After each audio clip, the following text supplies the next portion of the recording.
Penn State, Oregon, as promised. Yeah. If small game James gets it done, James Franklin, he's 0-11. He's lost 11 straight against top 5 teams. I haven't heard that one before. Yeah, I know. Sorry. Breaking news here. He's known as small game James because he can't get it done against top 5 teams. They're facing the number 1 ranked Oregon Ducks. If Penn State wins, I know it doesn't automatically change his nickname, but it is a step in the right direction to changing that nickname. Do you guys agree with that? Because some will say, wow, Oregon, they wanted the 5 seed. They didn't show up. Like, if you beat Oregon, that's a big deal for Penn State to finally right the ship and beat a top 5 team. I think that'd be a huge deal for them. Yeah, it is a little bit of the conversation we were just having, which is, I mean, if Ryan Day did away with this, hey, he can't beat that team up North moniker, but loses in the playoffs, what does it really matter? It's almost like the flip with James Franklin. It's like, no, like, you have to do this. Like there's no rivalry situation here where there's a moral victory. You have to win this game, James. You have to try to fix this script against the Nittany Lions under your tenure. Otherwise, I don't want to make bold proclamations here because this was a successful season. There's no other way to look at it. But if you flame out late here when the heat gets hot and the end result of this season is Penn State, Big Ten championship game against Oregon Ducks, lost that one.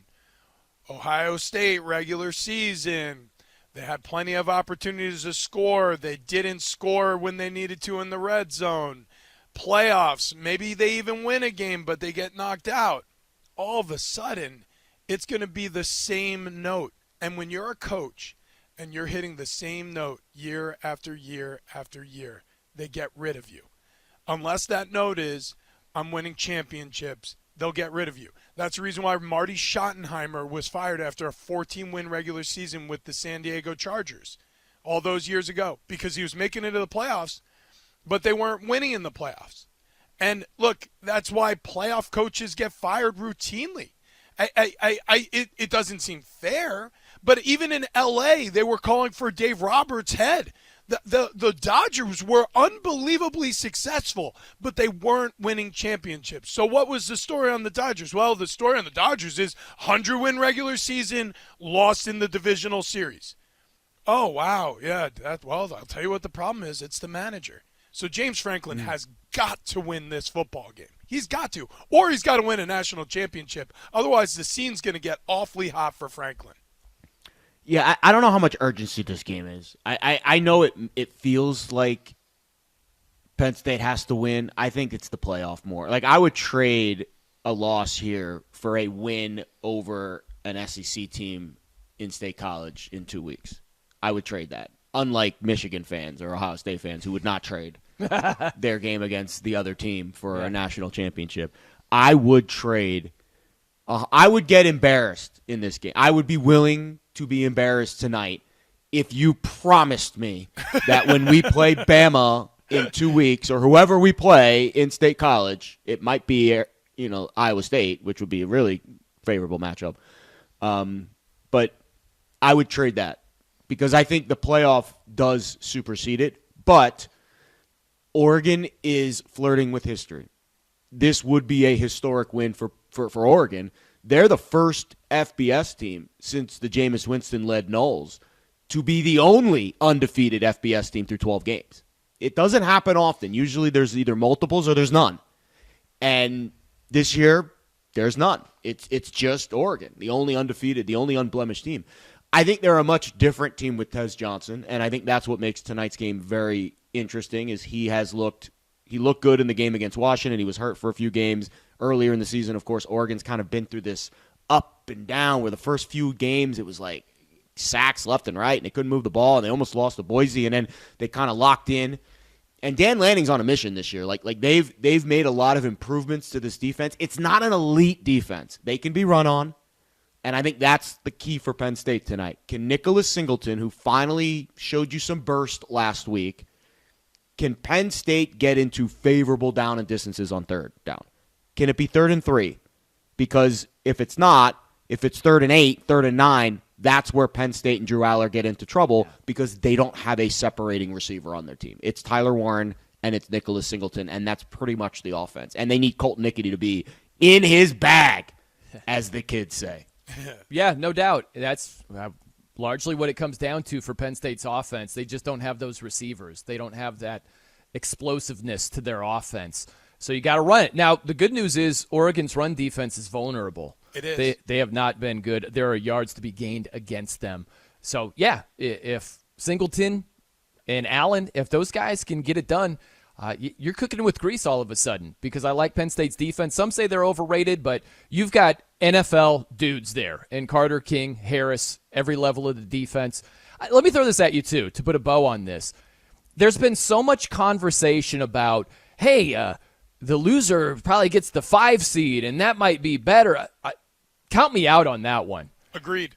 Because you're talking about winning 4 games to win a national championship compared to 3. And I don't think your path is so much more favorable as the 5 seed. Granted, you'd play the 12, and then if you survive, you play the 4 seed. That's favorable, but that extra game, who knows who gets injured?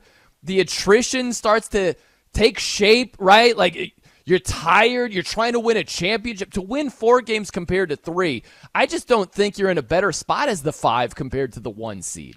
Buddy, you said it all. Here's the only thing I'll add. What is okay, the risk reward. I kind of look at life through that lens a lot. I always think to myself, okay, what am I risking versus what I'm gaining if I make this decision? And that works personally, but it also works professionally. It also works when you're talking about individual and a business or a team. Think about what you're risking playing one more game. What happens if you lose Ty Warren? What happens if Singleton gets banged up? What happens if you lose one of your important members of that defense that has been lauded throughout the season, but it's a linchpin? Well, guess what? That 5 seed doesn't look so good anymore, does it? Even if the draw works out better and your bracket shapes up nicely on paper, the game isn't played on paper. So all these analytics gurus who are overthinking the room, get lost.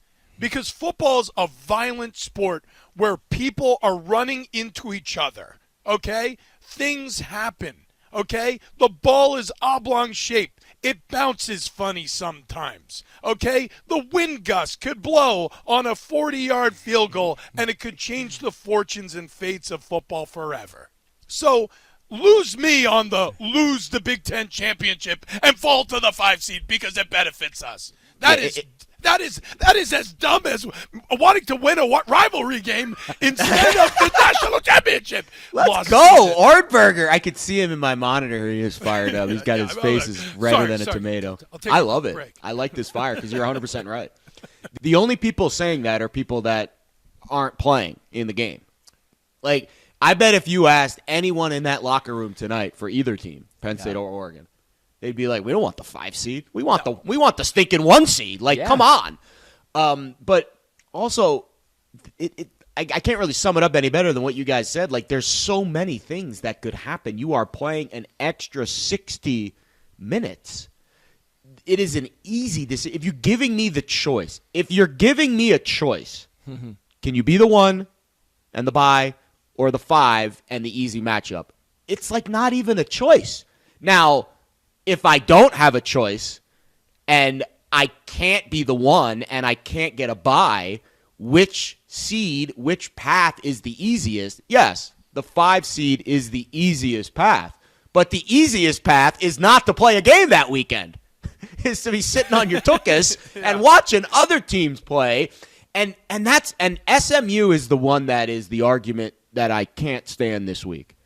The SMU is being punished argument is the dumbest argument I've ever heard.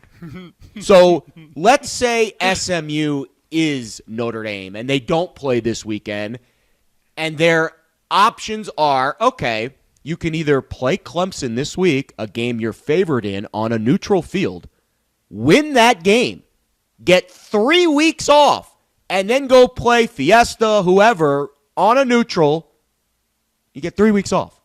Or you could sit around and do nothing this weekend because you're being punished for playing in the ACC championship game.